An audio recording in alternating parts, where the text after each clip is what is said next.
Welcome to Jesús Manuel Mena Garza Photography, Video, and Audio. In this edition, I'm going to be talking about my journey as a photographer and what cameras I used, what cameras I'm currently using, and what cameras I would like to purchase and plan to purchase possibly in the future. So, cameras. This is all about cameras and my experience and what I've gone through. And a lot of folks out there in YouTube land. Let me first of all preface this this video.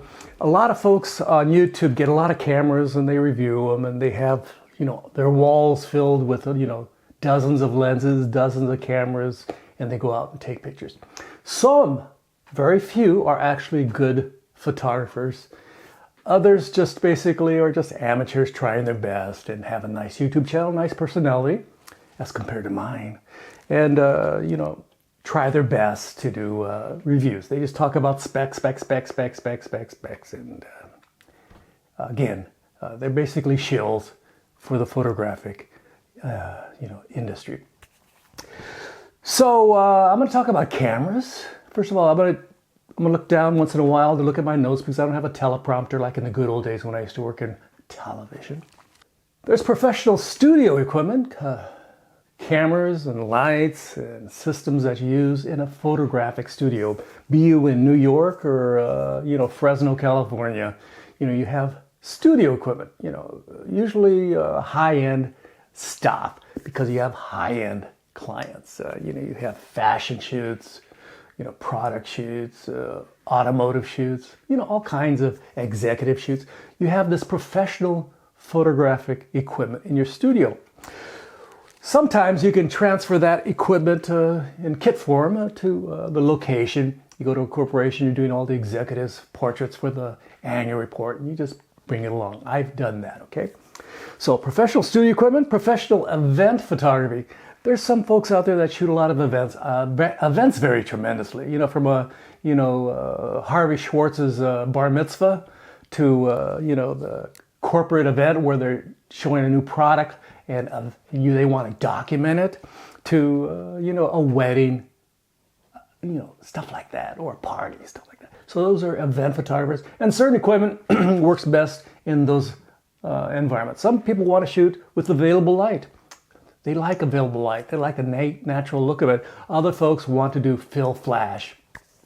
And some other folks want to just use a very powerful flash and keep it super simple, and they just constantly shoot with that flash. Again, there's different equipment for different situations. Usually a zoom lens is very appropriate for event photography. You want that wide shot for that group. Hey, we want to take a picture of all of us together. Okay, get all there and you back up, and as far as you got a nice wide lens. It'd be bad if you only can do that. So you want everybody in there, and you shoot with a certain zoom with a very wide lens. And of course, exhibition photographers, it's all about marketing. There's, I've gone to many galleries, museums, in the United States and Mexico and different places. I'm a big person to go to museums because my wife's an art professor, and she talks about art and photography, especially photography, and we go to a lot of museums. So let's talk about my cameras I used as a child. My first camera I bought was, I think, in 1962, 63. I was 10, 11 years old. I walked to the San Jose flea market in San Jose, California, and I bought myself a Brownie twin lens camera. It worked for me. I shot photographs of the buildings in my neighborhood and people in my neighborhood, and it was a lot of fun. It was a good entry level into photography. In high school, I was very lucky to, all 4 years in high school, I was allowed to take photography classes, okay? Typically, you're only allowed to take one semester, but my school, they said, hey, Jesus, because you want to, we'll let you take photography for 4 years. 4 years. So I took photography 4 years, and we had a dark room, various cameras, and had exposure to a lot of interesting photographic equipment. Here's a list of some of them, okay? 4x5 crown graphic, a Rolleiflex 2.8 and 3.5 twin lens reflex camera. My first camera, I used a cover it by. The teacher said, hey, take pictures of the football game with a Argus C3, a little camera. I photographed the football game with an Argus C3. crazy as it was. I had to wait for people to come towards me so I could actually see them, and then I would snap the photograph, zip it, zip it, zip it. And I currently own 2 Argus C3s. Very nice. Of course, a Hasselblad 500 C with various lenses. One of my instructors was in photography, big fan of photography, exhibited in San Francisco and stuff. And he let me borrow his Hasselblad camera.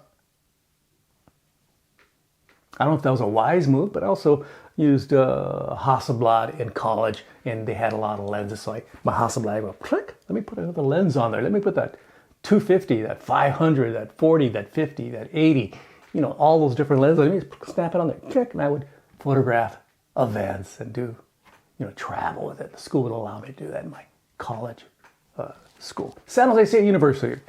So that was a Hasselblad, and of course, various lenses, and of course the darkroom.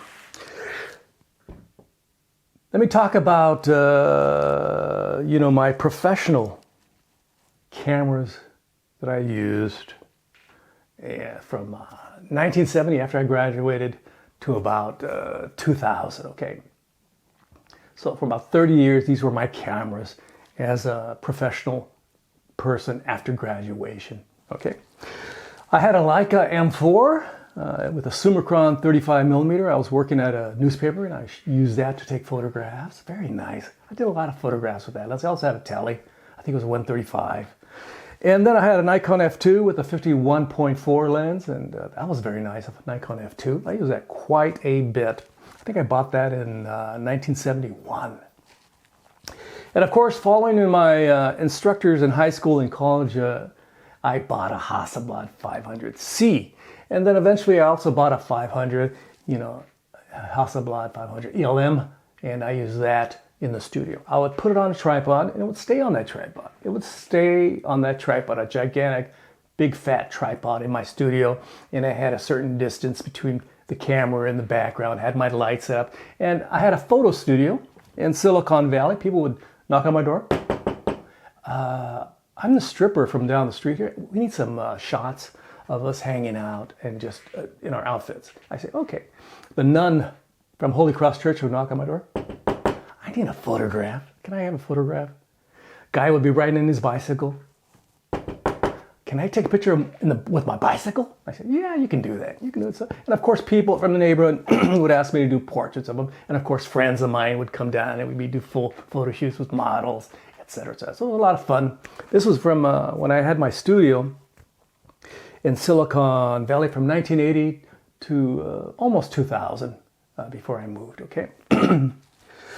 So what do I what do I own currently? I have a lot of older camera equipment. I would like to buy some newer equipment, but we're going to get into that in a second. I currently own a Nikon D800 with a 51.4 lens and a modest zoom wide to a tele zoom also with that, okay? Both are Nikons. I also own a Nikon 51.4. That's a film camera. Again, I shot a lot of analog in the day, and sometimes I would go to events like at UCLA. I think it was 2011. I was at UCLA. They were giving a lecture of photographers who shot photographs from the 70s and 80s. So I thought, hey, let's bring my Nikon and take pictures of them. So I asked them to pose for me, and they go, what are you shooting with? A Nikon, man. They laughed, and I shot them. Clack, clack, clack, clack, clack. Of course, I processed it, not at 400 ASA, not at 800 ASA. I processed it at 1600 ASA, so I can get some, it was just available light in a dim theater, okay? Currently, I'm shooting this video with a Lumix G85 with a kit zoom, modest little camera, but it shoots 4K and it does okay. And I have a DJI Pocket number 2, which I do my walking and talking videos when I'm doing traveling. Let's talk about what I want, what I would love to have. But eventually is the term. Eventually I'll buy these, at least one or two of these, when I move from Fort Worth to California. One of my things I'm planning to do when I'm retired, I'm not officially retired, my wife is not retired, she's still teaching at the university. So when we finally move back to the West Coast, and I'm really super inspired, is I'm looking forward to getting some new camera equipment, a camera system. I'm considering, you know, Let me look over here. Oh, it's over here. It's over here. I'm considering getting something like, a Sony A7CR with a 40 millimeter lens. That would be nice walking and, street photography camera. I'll probably just also get some, mirrorless camera like a Nikon Z8 or the latest version of the camera, or a Lumix S5 2X with various lenses, and that'll be my, my major camera for a lot of things, events, covering things, doing a lot of travel. But I think, in retrospect, after talking about this, I think the A7 CR will be a better travel camera. It has a super sensor, super megapixels. That would be absolutely fabulous for shooting infrastructure, landscapes, decaying infrastructure especially, and the occasional person as I'm walking and talking going down the road with my wife. Say, hey, let me take a picture of that. And, doing some serious street photography. I currently do a lot of walking and talking videos with my DJI Pocket #2, and when I'm doing some travel, I just shoot video. I don't take any photographs. I need to do more street photography. I feel that's, what I'm really good at, and what I've exhibited in Europe, the West Coast, the East Coast, all over Texas, and in Mexico at major museums. We're talking major museums in exhibiting my work, okay? So I feel eventually, along with all my old stuff, I should get some new stuff produced. Maybe with that Sony A7 CR or the latest version of that camera. That would be absolutely fantastic.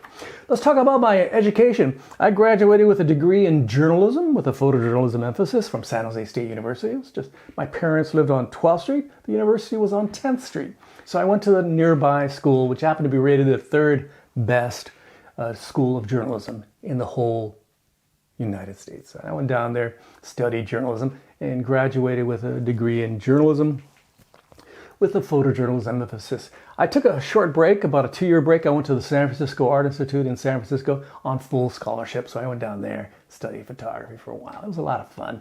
It was a very different experience. It was very wild and crazy in San Francisco. So after taking all these photographic classes, what's my first job coming out of high school? I worked in radio news. And then I worked in television news. And then I worked in radio news. That's where I worked.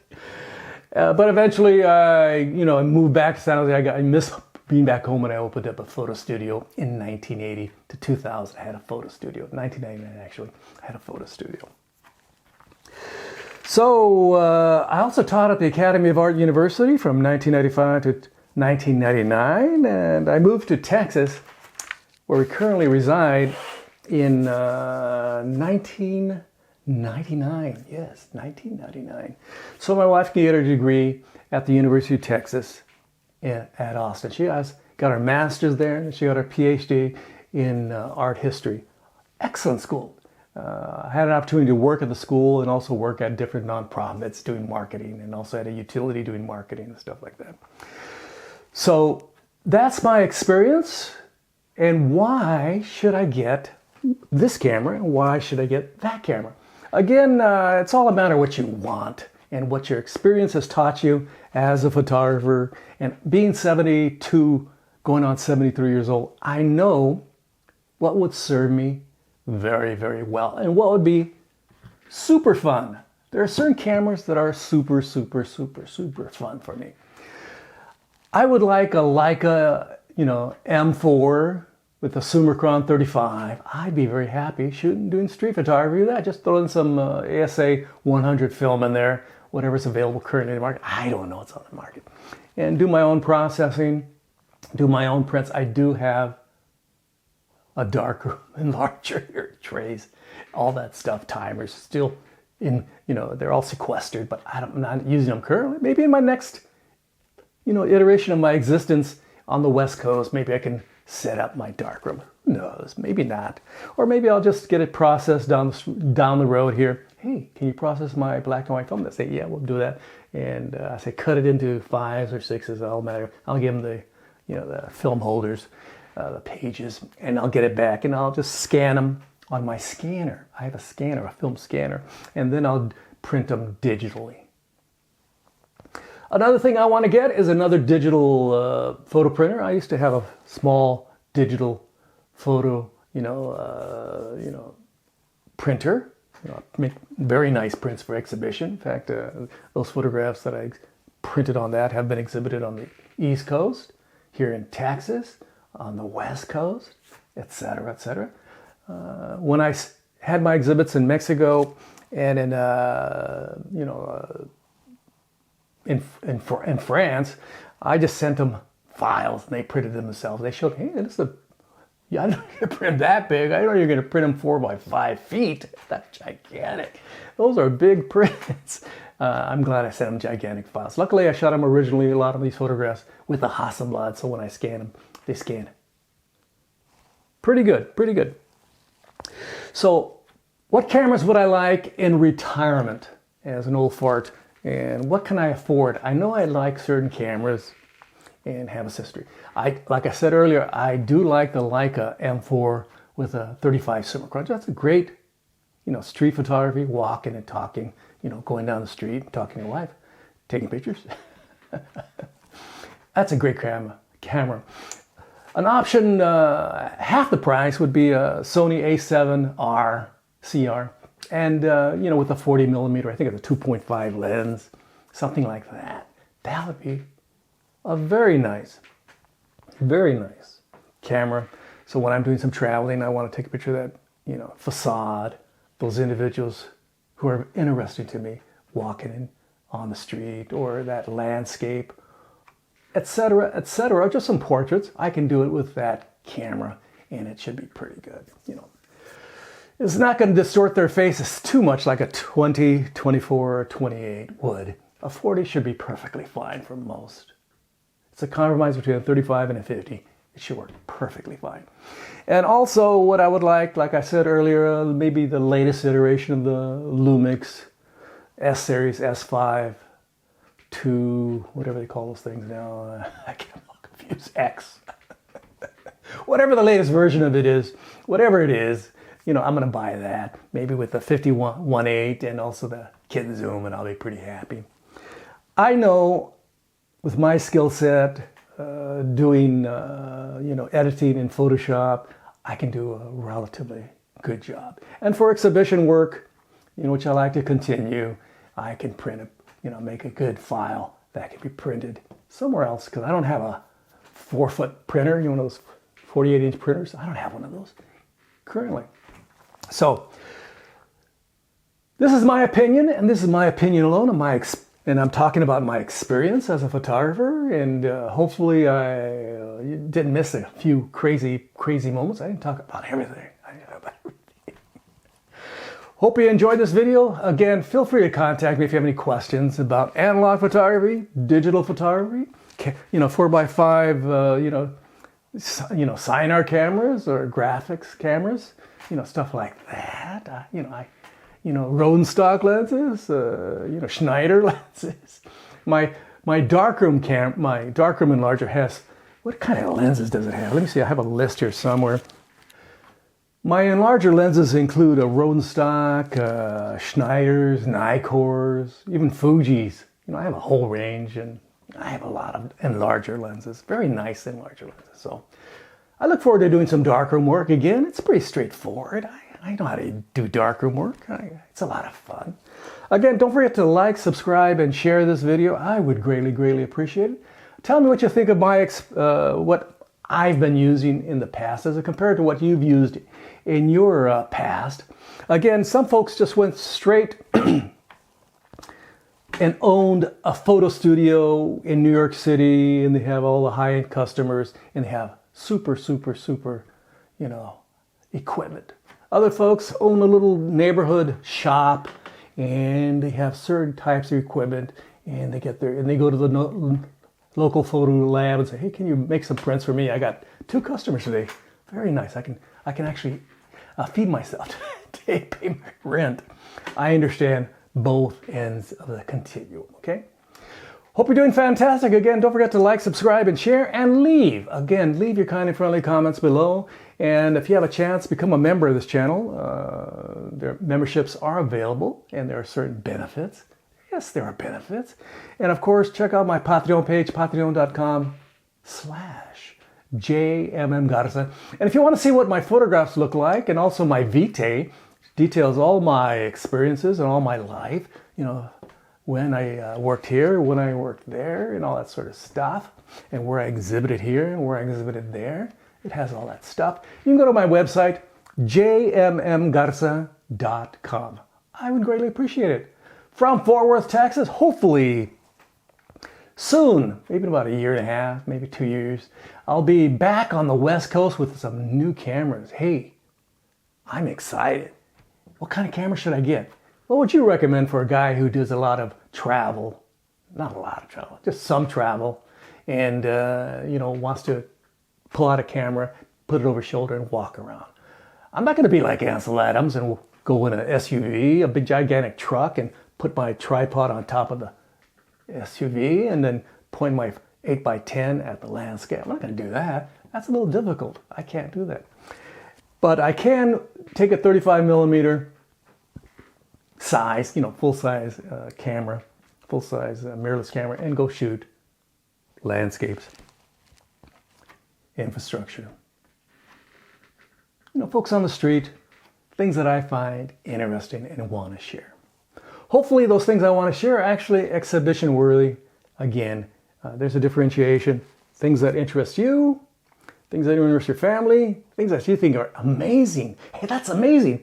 And what the actual public will say is fantastic.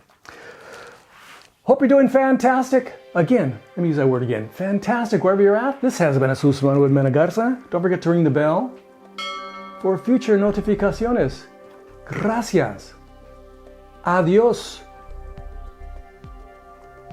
Bye-bye.